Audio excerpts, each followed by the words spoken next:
Hey everyone, welcome to my channel. तो ये है क्लास 8 की साइंस कार्डोवा पब्लिकेशन और इसका हम कर रहे हैं chapter number 5 coal and petroleum. और इसके 2 पार्ट ऑलरेडी अपलोड हो चुके हैं चैनल पर। अगर आपने अभी तक नहीं देखे हैं तो जल्दी से देख लीजिए और सब्सक्राइब भी करिए चैनल को, लाइक और शेयर भी करिए वीडियो को। नाउ पेट्रोकेमिकल से हम पढ़ेंगे many useful substances which are obtained from petroleum and natural gas are called petrochemicals. बहुत सारे ऐसे यूजफुल सब्सटेंसेस होते हैं जो कि हम पेट्रोलियम से ऑब्टेन करते हैं और नेचुरल गैस भी आर कॉल्ड, इनको क्या कहते हैं, पेट्रोकेमिकल्स कहते हैं। They are used in the manufacture of synthetic fibres. अब वो कहाँ पर यूज़ करते हैं? मैन्युफैक्चर मतलब सिंथेटिक फाइबर्स बनाने में हम काम में लाते हैं, जैसे कि पॉलिएस्टर, नायलॉन वगैरह, जो हम इससे पहले चैप्टर में पढ़ चुके हैं।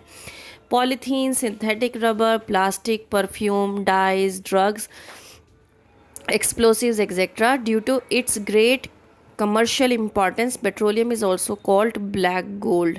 क्योंकि पेट्रोलियम बहुत ज़्यादा यूज़फुल है इसके अंदर, क्योंकि ये एक क्रूड ऑयल होता है, लेकिन क्रूड होने के बावजूद इसमें इतने सारे जो सब्सटेंसेस होते हैं जो हमें मिलते हैं, हर एक की अपनी अलग वैल्यू है और इसीलिए इसको ब्लैक गोल्ड भी कहा जाता है।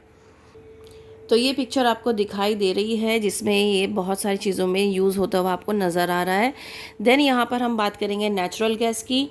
Natural gas is an important fossil fuel which occurs deep inside the earth, जो कि इनसाइड द अर्थ हमें डीप में मिलता है 2 लेयर्स के बीच में, जो कि नॉन पोरस होती हैं। इसको हम इम्परवियस रॉक्स भी बोलते हैं। इम्परवियस का मतलब होता है नॉन पोरस, तो ये आपको याद होना चाहिए, ठीक है। इधर अलोन और अबव द पेट्रोलियम डिपॉजिट, या तो वो अकेला पाया जाता है या फिर पेट्रोलियम डिपॉजिट्स के ऊपर आपको नेचुरल गैस मिलती है। Natural gas is a mixture of lower hydrocarbons, it mainly consist of methane.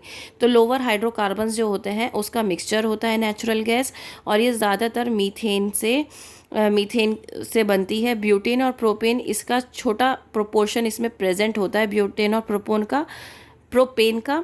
It act as an ideal fuel because it burns with a blue smokeless flame without leaving any ash. अब ये एक अच्छा fuel क्यों है, best fuel क्यों माना जाता है? क्योंकि स्मोक लेस फ्लेम होती है जिसमें कि धुआं नहीं निकलता है और कोई भी बाद में रेजिड्यू नहीं रहता है। जैसे कि आपने देखा होगा जब हम कोयले को जलाते हैं तो कोयले की राख रह जाती है, तो यहाँ पर जब हम नेचुरल गैस का यूज़ करेंगे तो ऐसा कुछ भी रेजिड्यू नहीं रहेगा। Its calorific value is very high in India. Natural gas has been found in Tripura, Rajasthan, Maharashtra and in the Krishna Godavari delta. तो आपको ये पता होना चाहिए कि हमारा जो पेट्रोलियम है वो हमें इंडिया में कहाँ कहाँ मिल रहा है और इसकी कहाँ कहाँ रिफाइनरीज़ हैं, ठीक है। Same case with natural gas. तो नेचुरल गैस हमें कहाँ कहाँ मिल रहा है ये आपको पता होना बहुत ज़रूरी है, ये बहुत इम्पॉर्टेंट है। Then uses of natural gas. Natural gas के क्या यूजेज हैं? Natural gas is stored under high pressure as compressed natural gas.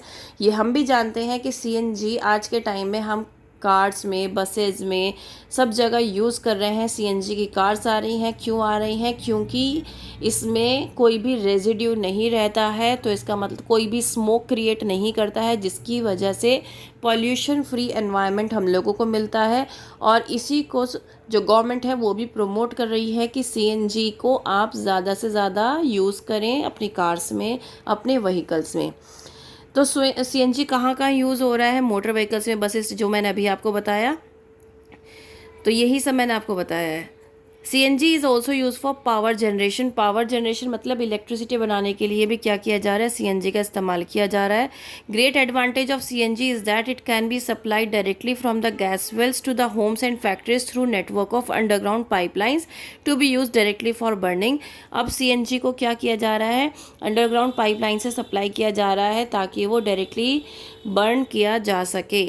Such a network of pipeline exist in Vadodara. Gujarat में इस तरह की पाइपलाइन मौजूद है, कुछ दिल्ली के पार्ट्स में भी है और कुछ अदर जगहों पे भी ये मौजूद है, इस तरह की पाइपलाइन जहाँ पर सीएनजी पाइप्स के थ्रू पहुँचाई जाती है। Natural gas is used as a starting material for the manufacture of a number of chemicals and fertilisers.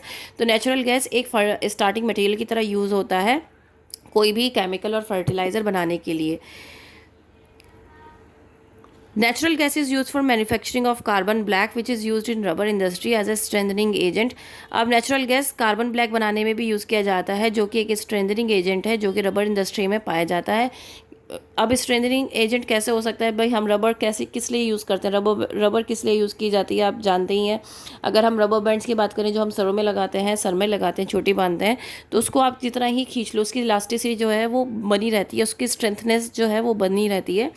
So natural gas is also used to obtain hydrogen on industrial scale which is used in manufacturing of ammonia। तो hydrogen को obtain करने में भी natural gas बहुत ज़्यादा helpful होता है और एमोनिया के मैन्युफैक्चर में भी यूज़ किया जाता है। Natural gas decomposes to form carbon and hydrogen on strong heating in the absence of air. अगर एब्सेंस ऑफ एयर में मतलब एयर नहीं है और हम मीथेन को नेचुरल गैस को क्या कर रहे हैं, जला रहे हैं, तो क्या होगा, ये कार्बन में और हाइड्रोजन के 2 मॉलिक्यूल में क्या हो जाएगी, ये डिवाइड हो जाएगी। ठीक है। Now limitation of fossil fuel. अब हम लिमिटेशन पढ़ लेते हैं। अभी तक हमने इसके फ़ायदे पढ़े हैं, कैसे मिलता है ये पढ़ा है। अब हम इसके लिमिटेशंस को पढ़ लेते हैं। We have studied in the beginning of this chapter that fossil fuels like coal, petroleum and natural gas are exhaustible।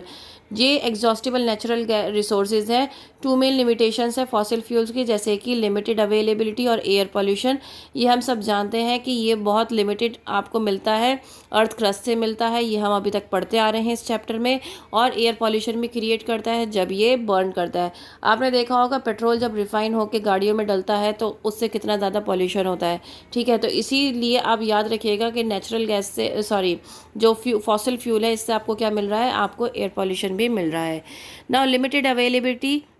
Firstly it look millions of years for the conversion. ये तो मैंने आपको बता दिया कि मिलियन ऑफ ईयर्स लगते हैं conversion में, और इसकी कोई रिसाइकलिंग और रिप्लेसमेंट जल्दी से नहीं हो सकती, जिसकी वजह से क्या होता है कि ये एक हमें लिमिटेड टाइम के लिए मिलता है, लिमिटेड अवेलेबिलिटी होती है इसकी। लिमिटेड टाइम मैंने क्यों वर्ड यूज़ किया भाई? अगर मैंने पेट्रोल अपने कार में यूज़ कर लिया और उसको मैंने फिर उसके साथ मैं ट्रैवल हुई, उसमें बैठ के मैं घूमी फिरी, चारों तरफ घूमी, तो क्या हुआ, वो पेट्रोल जो है वो तो ख़त्म होगा ना।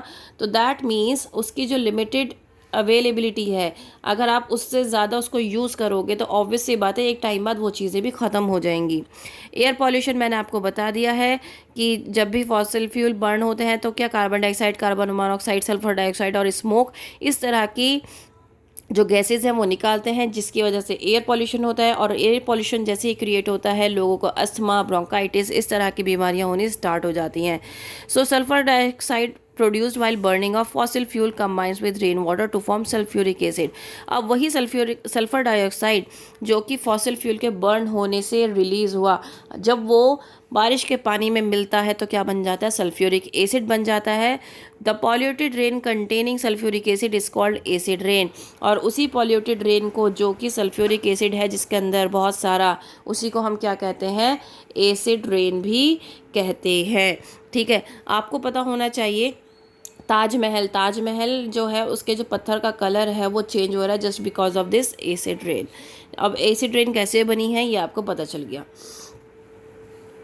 नेक्स्ट है carbon dioxide is a greenhouse gas which leads to increase in average temperature of our earth. अब कार्बन डाइऑक्साइड जो है वो एक ग्रीन हाउस गैस है जो टेम्परेचर जो है अर्थ का वो इंक्रीज करती है और it leads to melting of polar ice caps.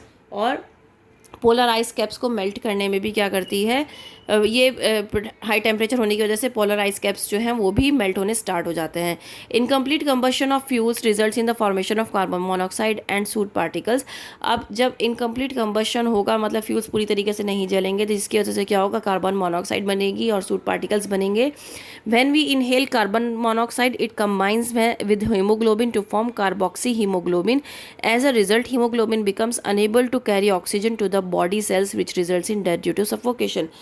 अब आपको पता होना चाहिए कि कार्बन मोनोऑक्साइड जब हम इनहेल करते हैं तो वो हमारे हीमोग्लोबिन में मतलब कि हमारे ब्लड में मिक्स होती है और हमारी बॉडी में सर्कुलेट होनी स्टार्ट हो जाती है। धीरे धीरे क्या होता है कि वो जो जो हमारी बॉडी में ब्लड जो सर्कुलेट कर रहा है उसके अंदर क्या होगा, धीरे धीरे धीरे धीरे ऑक्सीजन की जो परसेंटेज है वो कम होनी चली जाएगी। जितनी सेल्स हमारी सेल्स को जितनी ऑक्सीजन चाहिए होती है जीने के लिए वो धीरे धीरे ख़त्म होती जाएगी, जिसकी वजह से इंसान को सफोकेशन महसूस होने लगेगा और वो डेथ की तरफ चलता चला जाएगा और अल्टीमेटली अगर उसको वहाँ से बाहर नहीं निकाला गया, मतलब कार्बन मोनोऑक्साइड वाले एरिया से उसे दूर नहीं किया गया, तो अल्टीमेटली वो डेथ हो जाती है।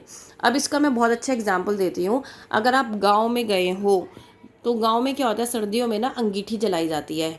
गांव में क्या, शहरों में भी जलाई जाती है, लेकिन जैसे छोटे घर होते हैं शहरों में, दिल्ली जैसी जगह में, दिल्ली मुंबई जैसी जगह में, वहाँ पर बहुत छोटे घर होते हैं, तो वहाँ पर अंगीठी नहीं जलाई जाती है हाथ सेकने के लिए। लेकिन अगर आप गांव में जाओगे तो गांव में तो आपको 110% अंगीठी मिलेगी मिलेगी। उस अंगीठी को अगर आप रूम में रखते हो तो बड़े जो बुज़ुर्ग होते हैं वो मना करते हैं कि अंगीठी को रात में रूम में रख कर नहीं सोना है। मोस्ट ऑफ द टाइम हम क्या सोचते हैं, अरे अभी तक तो हम अंगीठी के पास बैठे थे, अब हम जाके लेटेंगे तो फिर हमारे हाथ पैर ठंडे हो जाएंगे, तो क्यों ना हम इसको वहीं रूम में लेकर जाएं और रूम भी हमारा गर्म हो जाएगा और हमें नींद भी अच्छी आएगी। लेकिन ऐसा करने से आप अपनी मौत को खुद दावत दे रहे हो। क्यों दावत दे रहे हो? क्योंकि हम अल्टीमेटली रूम बंद करके सोते हैं, और उस बंद रूम में जब हम उस अंगीठी को रखेंगे तो क्या होगा, उसकी आग तो बुझ जाएगी एक टाइम बाद। फिर उसके बाद क्या होगा, वो कार्बन मोनोऑक्साइड जो है वो रिलीज़ करना स्टार्ट कर देगा, और उसके बाद हमारी जो कंडीशन है वो यही वाली हो जाएगी कि वो हमारी हीमोग्लोबिन में मिक्सअप होना स्टार्ट हो जाएगी, हमारी सेल्स को ऑक्सीजन नहीं मिलेगी और अल्टीमेटली डेथ हो जाएगी। और ये केसेस बहुत सारे ऑलरेडी आ चुके हैं। ठीक है। Soot particles enter our body while breathing and trigger cough, sneezing, respiratory problems like asthma. अब ये सूट पार्टिकल्स क्या होते हैं? आपने देखा होगा जब भी आप कोई कोयला वगैरह जलाते हो तो उसके ना चिंगारे से, अंगारे से उठते हैं ना, छोटे छोटे से पार्टिकल्स उठते हैं ना, that is known as soot particles. वो बेसिकली क्या करते हैं, वो जब उठते हैं ना, जब उनको हवा दो तो वो उठते हैं। या आपने भुट्टे, हम मार्केट जाते हैं तो हम भुट्टे बहुत खाते हैं। लाजपत नगर अगर आप जाओगे ना, सेंट्रल मार्केट दिल्ली में, तो वहाँ पर भुट्टे खाए बिना कभी मत आना, क्योंकि वहाँ के भुट्टे मशहूर होते हैं। तो जब वो भुट्टे सेक रहे होते हैं ना, आप उनको देखना, ठीक है। भुट्टे जब वो सेक रहे होते हैं तो वो ना ऐसे ऐसे करके हवा देते हैं। तो जब वो हवा देते हैं ना कोयलों को, तो देखना उसमें से ना राख ना हल्की हल्की से उड़ती है। अब वो जो राख उड़ रही है ना, that is your suit particles. ठीक है। अब वो सूट पार्टिकल्स क्या हो रहे हैं, हमारी बॉडी में जा रहे हैं हमारे सांस के थ्रू, जिसकी वजह से हमें क्या होता है, स्नीजिंग होती है, छींक आती है, कफ हो जाता है। अगर हमें छींक उस टाइम नहीं आई तो दैट मीन्स हमें बाद में नज़ला हो जाएगा, कफ हो जाएगा, तो ये प्रॉब्लम्स बाद में आ जाती हैं। ठीक है। अस्थमा जैसी प्रॉब्लम्स भी हो जाती है, और जिसको अस्थमा है उसको तो ये सब चीज़ें बहुत जल्दी अफेक्ट करती हैं। Both coal and petroleum are available deep inside the earth. Mining of coal or pumping out of petroleum from the earth create hollow space in the earth which may result in collapse leading to earthquake. अब कोल और petroleum दोनों ही अर्थ के अंदर मिलते हैं। अब जब आप कोल और पेट्रोलियम दोनों ही निकाल रहे हो, तो अर्थ के अंदर से निकाल रहे हो, तो ऑब्वियस सी बात है वहाँ पर तो एक बहुत बड़ा सा गड्ढा हो गया ना, होल हो गया ना वहाँ पर। अब यहाँ पर चांसेस हो जाते हैं कि यहाँ पर अर्थक्वेक आने के चांसेस सबसे ज़्यादा रहते हैं, क्योंकि वो होल जो हो गया है। Now conservation of fossil fuels. Conservation is the wise and careful use of resources. Conservation, हम किसी भी चीज़ को कैसे, किस तरीके से अच्छे तरीके से यूज़ करें कि उसका हम बर्बाद भी ना करें और हमारा काम भी हो जाए। तो ये एक बहुत अच्छा तरीका है फॉसिल फ्यूल्स को तरीके से यूज़ करने का। अब जब हमें पता है कि फॉसिल फ्यूल हमें एक लिमिटेड अवेलेबिलिटी में मिल रहे हैं, लिमिटेड अवेलेबल हैं, तो उसको हमें तरीके से यूज़ करना चाहिए ना। We should reduce the use of fossil fuels and these fuels only when absolutely. और हमें तभी यूज़ करना चाहिए जब हमें बहुत ज़्यादा ज़रूरत हो। ज़्यादातर हमें रिन्यूएबल रिसोर्सेज पर क्या करना चाहिए, एनकरेज करना चाहिए कि हमें वो यूज़ करना चाहिए, जैसे कि wind energy, solar energy, hydro energy, ताकि जो हमारे एनर्जिकल नीड्स हैं उसको पूरा कर सके। We should use more fuel efficient machines. Fuel efficient machines को हमें यूज़ करना चाहिए। ठीक है। Now technological advancement and energy crisis. अब टेक्नोलॉजी तो बढ़ गई है, एनर्जी क्राइसिस भी हो रही है, उसके बारे में अब पढ़ते हैं। The demand for energy increasing due to setting up of new industries and rapidly expanding cities. ये बात हम जानते हैं कि एनर्जी की डिमांड इसलिए ज़्यादा हो रही है क्योंकि इंडस्ट्रीज़ ज़्यादा लग रही हैं, और धीरे धीरे जो हमारी सिटीज़ हैं वो भी एक्सपैंड हो रही हैं। कैसे एक्सपैंड हो रही हैं? अब आप दिल्ली का ही लेके चलो एक एग्जांपल, कि आप दिल्ली में ज़्यादातर लोग जॉब के लिए और पढ़ाई के लिए आते हैं, तो ज़्यादातर माइग्रेटरी पर्सन्स होते हैं, जैसे कि माइग्रेशन जो एक जगह से दूसरी जगह बदलते हैं सिर्फ जॉब के लिए या पढ़ाई के लिए। ठीक है। वो परमानेंटली नहीं रहते हैं, तो that is known as migration, है ना। तो अब कोई भी गांव से आया यहाँ पे पढ़ने के लिए, तो ऑब्वियसली उसे रहने के लिए जगह भी चाहिए, है ना। तो वो क्या करेगा, वो रहेगा, वो रेंट पे रहेगा, अपना घर लेगा, जैसे भी करेगा वो एडजस्टमेंट करेगा। तो इस तरीके से धीरे धीरे धीरे धीरे लोग क्या कर रहे हैं, यहाँ पर बढ़ते जा रहे हैं, जिसकी वजह से सिटीज़ जो हैं वो एक्सपेंड हो रही है। ये सिर्फ दिल्ली की एग्जाम्पल नहीं है, ये सभी जगह की एग्जाम्पल है।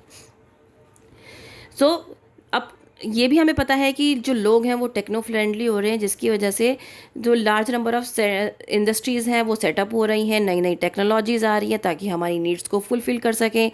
जिस तरीके से डेवलपमेंट हो रहा है और हमारी टेक्नोलॉजी इंक्रीज़ हो रही है, बहुत सारे जो अमाउंट है ना एनर्जी का वो यहाँ पर यूज़ हो रहा है, क्योंकि बहुत सारी मशीन्स चाहिए किसी भी इंडस्ट्री में किसी भी काम को करने के लिए। ठीक है। So modern methods of agriculture require energy. अब जो मॉडर्न मेथड्स यूज़ हो रहे हैं एग्रीकल्चर में उसमें भी एनर्जी चाहिए, जैसे ट्रैक्टर्स है, ट्यूबवेल्स है। ये क्या है, ये ऐसे इम्प्लीमेंट्स हैं जहाँ पर, ये एग्रीकल्चरल इम्प्लीमेंट्स हैं जहाँ पर एनर्जी का बहुत ज़्यादा यूज़ होता है।